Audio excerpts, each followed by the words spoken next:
di surga tajri min tahtihal anhar tahtihimul anhar.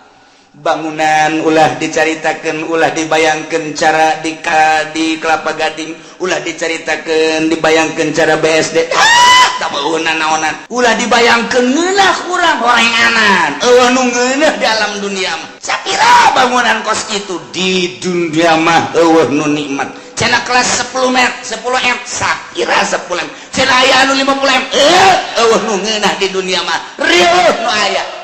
Di akhirat bangunanana batu natina emas jeung perak 3 intina inten berlian teu kudu make lampu tapi seluruh sinar-sinar lampu ti mimiti herang caang beureum koneng biru araya hese nyaritakeunana tajri min tahtihimul anhar di handapeun gedung-gedung urang sing korolok cai bisa ditambai. Urang keur cicing di luhur hayang cai ka luhur disinterkan doang kitu dicepet cai nae ka luhur hayang cai naon hayang cai susu aya hayang cai arak aya hayang cai naon bae tinggal cai datang tajri min tahtihal anhar di samping bangunan anu sakitu indahna tangkal kayu dan lain sebagainya.